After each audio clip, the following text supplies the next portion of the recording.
Hello guys, இன்றைக்கி நம்ம சேனலில் என்ன ரெசிபி பார்க்க போகிறோன்னா தசரா ஸ்பெஷல் ஃபஃபடா ரெசிபி தான் பார்க்க போகிறோம். அதுக்கு முன்னாடி சேனல் இன்னும் சப்ஸ்கிரைப் பண்ணலைன்னா சப்ஸ்கிரைப் பண்ணிக்கோங்க. வாங்க வீடியோக்குள்ளே போகலாம். இந்த ஃபஃபடா ரெசிபி வந்து குஜராத்தில் ரொம்பவே ஃபேமஸான ஸ்ட்ரீட் ஃபுட். இது வந்து தசராக்கு கண்டிப்பாக எல்லார் வீட்லேயும் அங்கே செய்வாங்க.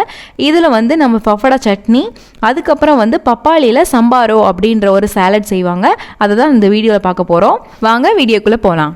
ஃபஸ்ட்டு வந்து 1 கப் கடலை மாவு எடுத்துக்கோங்க, 1/2 டீஸ்பூன் உப்பு, 1/4 டீஸ்பூன் மஞ்சள் தூள், 1/4 டீஸ்பூன் அளவுக்கு பேக்கிங் சோடா, 1/2 டீஸ்பூன் அளவுக்கு ஓமம், இதெல்லாம் சேர்த்து நல்லா மிக்ஸ் பண்ணிக்கலாம். அதுக்கப்புறம் 2 டீஸ்பூன் ஆயில் ஊற்றிக்கோங்க.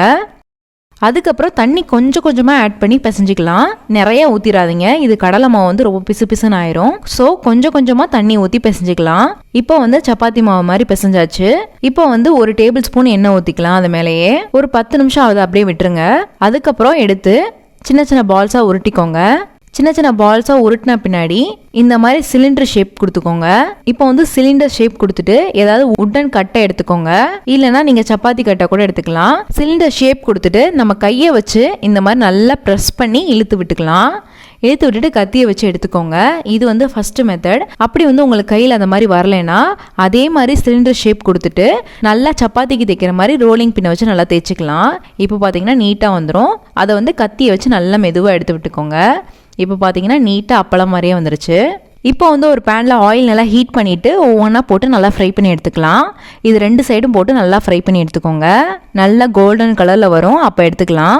இது நீங்கள் வந்து தனித்தனியாக போட்டு ஃப்ரை பண்ணாலும் ஓகே, இல்லைனா 2-3 ஒரே டைம்லேயே போட்டு ஃப்ரை பண்ணாலும் ஓகே, கரெக்டாக தான் வரும். இப்போ வந்து இதை ஃப்ரை பண்ணி கம்ப்ளீட்டாக எடுத்துடலாம். நீங்கள் ஃபஃபடா மேலே டேஸ்ட்டுக்கு சால்ட் பெப்பர் கூட ஆட் பண்ணிக்கலாம். இப்போ வந்து நெக்ஸ்ட் நம்ம ஃபஃபடா சட்னியும் பப்பாயா சாலடும் செய்ய ஆரம்பிச்சிடலாம். பாருங்கள், இப்போ நான் உடச்சி காமிக்கிறேன் எவ்வளோ கிறிஸ்பியாக இருக்குன்னு பாருங்கள். இப்போ வந்து ஃபஃபடா ரெடி ஆயிடுச்சு. இது வந்து தனியாக எடுத்து வச்சுக்கோங்க.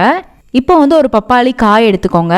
இதை வந்து நல்லா தோல் சீவி வச்சுருக்கேன். இப்போ வந்து இதை ஹாஃபாக கட் பண்ணிவிட்டு நல்லா துருவி எடுத்துக்கலாம். இப்போ வந்து நான் துருவி வச்சுருக்கதை ஹாஃபாக டிவைட் பண்ணிக்கிறேன். ஃபஸ்ட்டு வந்து ஒரு பேனில் 1 டேபிள் ஸ்பூன் ஆயில் ஊற்றிக்கோங்க, 1 டீஸ்பூன் கடுகு, 1/4 டீஸ்பூன் அளவுக்கு பெருங்காயத்தூள், கொஞ்சமாக கருவேப்பிலை, அதுக்கப்புறம் பச்சை மிளகாய் கட் பண்ணது 1 இல்லைனா 2 ஆட் பண்ணிக்கோங்க. அதுக்கப்புறம் 1/4 டீஸ்பூன் அளவுக்கு மஞ்சள் தூள், 1 டீஸ்பூன் அளவுக்கு சால்ட் ஆட் பண்ணிக்கோங்க. அதுக்கப்புறம் துருவி வச்சிருக்க பப்பாளி 1 கப் அளவுக்கு ஆட் பண்ணிக்கலாம். இது நல்லா ஆட் பண்ணிட்டு நல்லா வதக்கி விட்டுக்கோங்க. அதுக்கப்புறம் லெமன் ஜூஸ் 1 டீஸ்பூன் அளவுக்கு ஆட் பண்ணிக்கோங்க. அதுக்கப்புறம் 2 டீஸ்பூன் அளவுக்கு சர்க்கரை ஆட் பண்ணிக்கோங்க. ஆட் பண்ணிட்டு நல்லா வதக்கி விட்டுக்கோங்க. அது நல்லா ஒரு 10 நிமிஷம் நல்லா குக் ஆன பின்னாடி இறக்கிடலாம். இப்போ வந்து நம்ம துருவி வச்சிருக்க பாதி பப்பாளியை ஒரு பவுலில் ஆட் பண்ணிக்கோங்க. அதுக்கப்புறம் பச்சை மிளகாய் 1 கட் பண்ணி ஆட் பண்ணிக்கோங்க.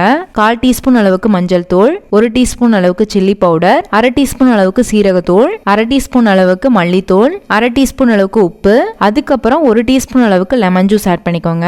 கொஞ்சமாக கொத்தமல்லி ஆட் பண்ணிக்கோங்க. ஆட் பண்ணிட்டு நல்லா மிக்ஸ் பண்ணி விட்டுக்கலாம். இப்போ வந்து ரா பப்பாயா சாலட் ரெடி ஆயிடுச்சு. இப்போ வந்து ஒரு பவுல் எடுத்துக்கோங்க. அதில் 1/4 கப் கடலை மாவு எடுத்துக்கோங்க, 1/4 கப் தயிர் ஆட் பண்ணிக்கோங்க, 1/2 கப் அளவுக்கு தண்ணி ஆட் பண்ணிட்டு நல்லா மிக்ஸ் பண்ணி விட்டுக்கலாம். இப்போ வந்து ஒரு கடாயில் 2 டேபிள் ஸ்பூன் ஆயில் ஆட் பண்ணிக்கோங்க, 1 டீஸ்பூன் கடுகு, 1லேருந்து 2 பச்சை மிளகாய் கட் பண்ணதை ஆட் பண்ணிக்கோங்க, பெருங்காயத்தூள் 1/4 டீஸ்பூன் அளவுக்கு ஆட் பண்ணிக்கோங்க, கொஞ்சமாக கருவேப்பிலை, 1/2 டீஸ்பூன் அளவுக்கு மஞ்சள் தூள், இதெல்லாம் ஆட் பண்ணிட்டு அதுக்கப்புறம் நம்ம மிக்ஸ் பண்ணி வச்சிருக்க தயிரும் கடலை மாவும் ஆட் பண்ணிக்கோங்க. இப்போ வந்து 1 டீஸ்பூன் அளவுக்கு சால்ட் ஆட் பண்ணிக்கோங்க. லெமன் ஜூஸ் 1 டீஸ்பூன் அளவுக்கு ஆட் பண்ணிக்கோங்க.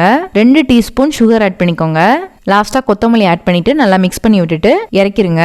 ரொம்ப கொதிக்க விட்டுறாதீங்க, இல்லைன்னா டேஸ்ட் ஒரு மாதிரி ஆயிரும். இப்போ வந்து ஃபஃபடா சட்னியும் ரெடி ஆயிடுச்சு. இப்போ வந்து பார்த்தீங்கன்னா நம்ம ரா பப்பாயா சாலட் ரெடி பண்ணியாச்சு, பப்பாயா சம்பாரும் ரெடி பண்ணியாச்சு, ஃபஃபடா சட்னியும் ரெடி பண்ணியாச்சு. இப்போ வந்து லாஸ்ட்டாக வந்து பச்சை மிளகாயை நல்லா ஃப்ரை பண்ணி அதில் ஆட் பண்ணிக்கோங்க. உங்களுக்கு வேணான்னா ஸ்கிப் பண்ணிக்கலாம். அவ்வளோதான், ரொம்பவே ஈஸியான சிம்பிளான ஃபஃபடா ரெசிபி ரெடி ஆயிடுச்சு. இந்த ரெசிபி உங்களுக்கு பிடிச்சிருக்குன்னு நினைக்கிறேன். பிடிச்சிருந்தா லைக் பண்ணுங்கள், ஷேர் பண்ணுங்கள், கமெண்ட் பண்ணுங்கள், மறக்காமல் சேனலை சப்ஸ்கிரைப் பண்ணுங்கள். இன்னொரு வீடியோவில் பார்க்குறேன். பாய்.